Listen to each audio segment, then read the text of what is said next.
And yes, this dash cam also has built-in Wi-Fi, which can be used with your smartphone to give you a larger display view, making it better for viewing both of the camera views and even at the same time, as opposed to the smaller sized views you get when using the built-in display screen of the device itself. Obviously, having a larger display view is a huge benefit with any dash cam. It's a dash cam that has been designed for anyone who is on a budget, but it still has the main features that you would need from a dash cam. One interesting and not to mention clever design feature with this dash cam is the fact that if you don't want to use it as a dual camera dash cam, you don't have to.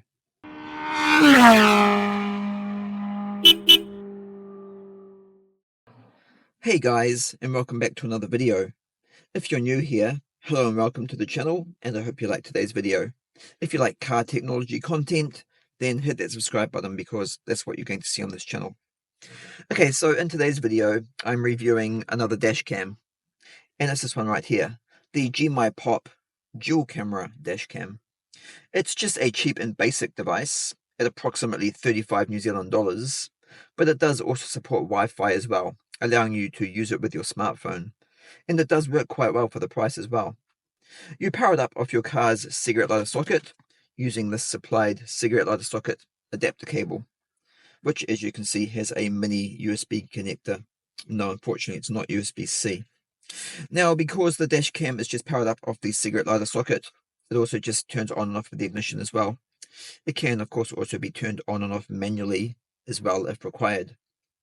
As you can see, it's also designed with this built-in IPS display screen, which is approximately 3 inches in size.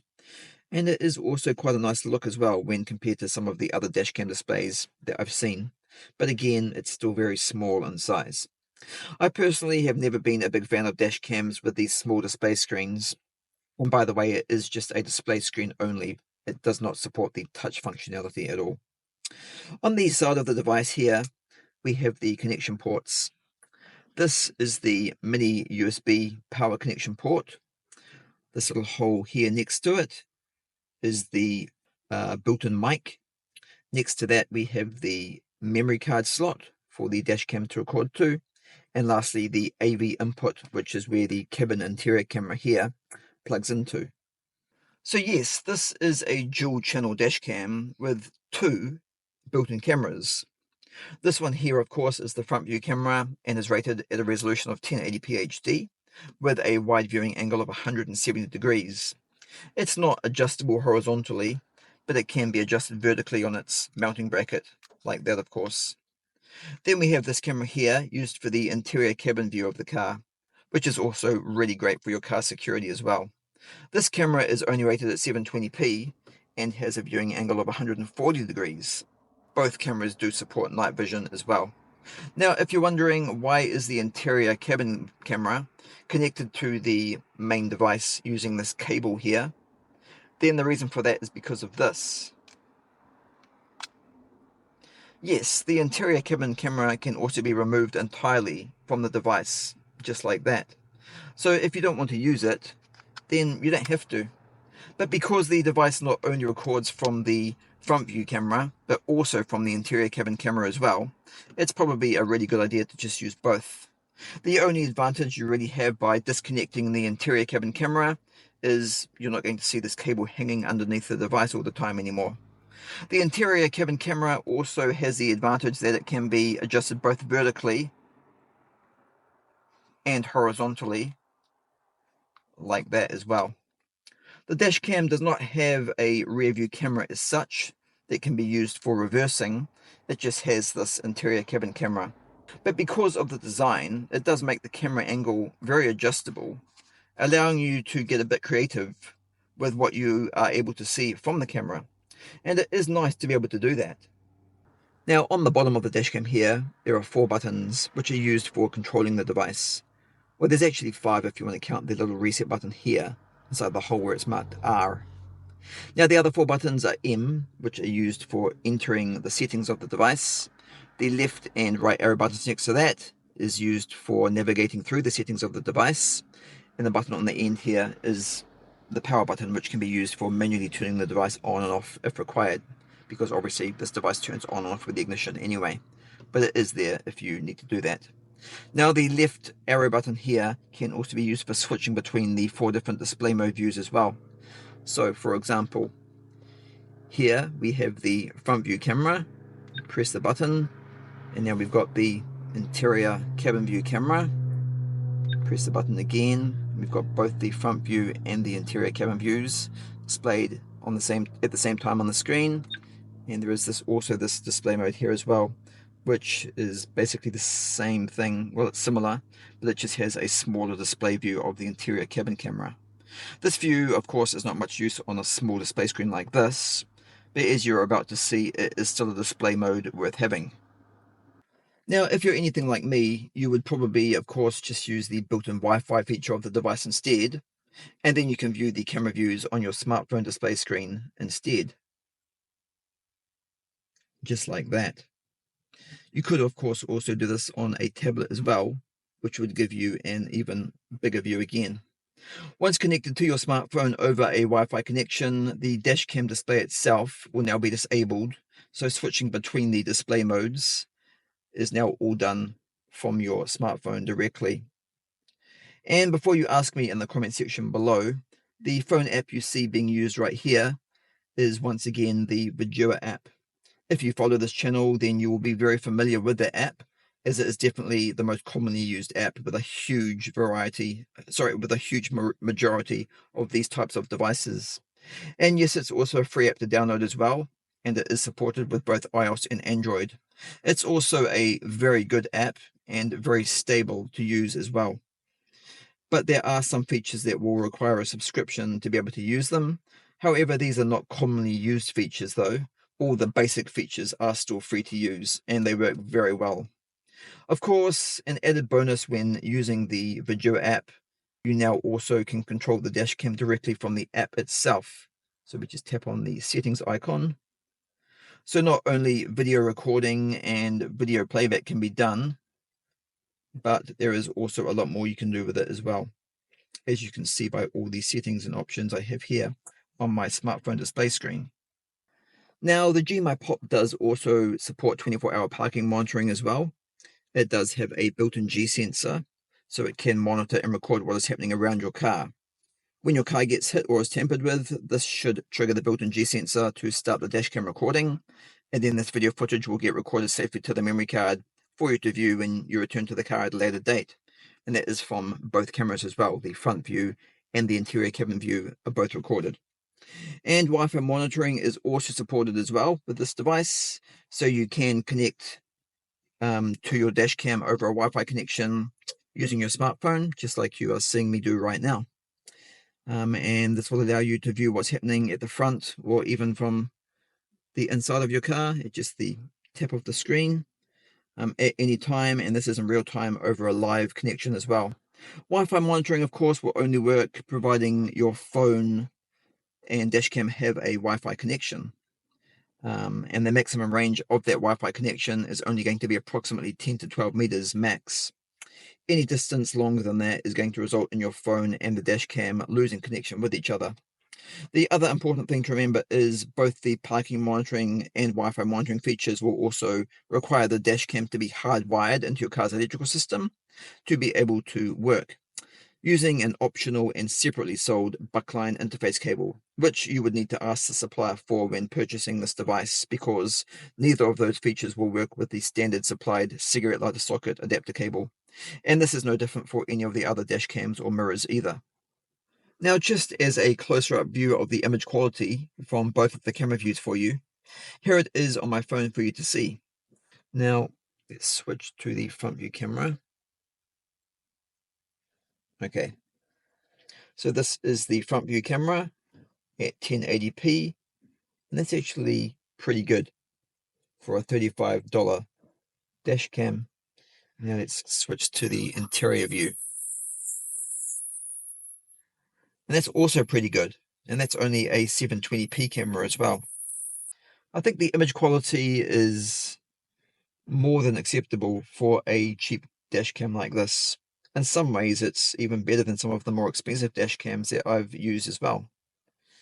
Go back to the other view. Okay, So now all I need to do is wait for it to get dark so we can then test out the night vision. And now it's dark.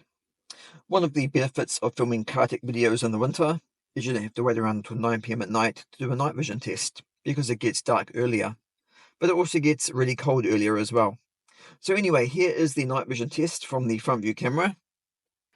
And again, it's not too bad either. For a $35 camera, I think that's more than acceptable. Now let's switch to the interior cabin view again, which is there. Now, as you might be able to notice, the interior cabin view camera also supports infrared night vision as well. Unlike the front view camera, you probably saw the 4 infrared LEDs around the camera before. The interior cabin camera does need this, as it's always going to be really dark inside the car. And as you can see, when I move my hand in front of the camera, the infrared night vision does work well. That's pretty good performance from both cameras in my opinion, and at night as well. Now, as for video playback, as I mentioned before, any recorded video footage can be played back and viewed on your smartphone screen in the video app, as I'm going to demonstrate now. And yes, from both of the camera views as well. So we just click on the camera footage album. And as you can see, these are all the video clips that have been recorded throughout the entire time that I've been reviewing this product, which is quite a while. Let's just tap on one of these video clips, and hopefully there's something going on in the background. Yep, there's a car driving past, a couple of cars, person walking along the street. This is from the interior cabin view camera, and let's see if we've got a decent one from a front view camera. That one there. Not much happening in that clip. Okay, but anyway, you guys get the picture. And now to answer another question that I always get asked, yes, the video footage can also be downloaded from the dashcam itself onto your smartphone by using the Vidua app and over a Wi-Fi connection. And it only takes a few seconds to download a clip as well, so it is nice and fast.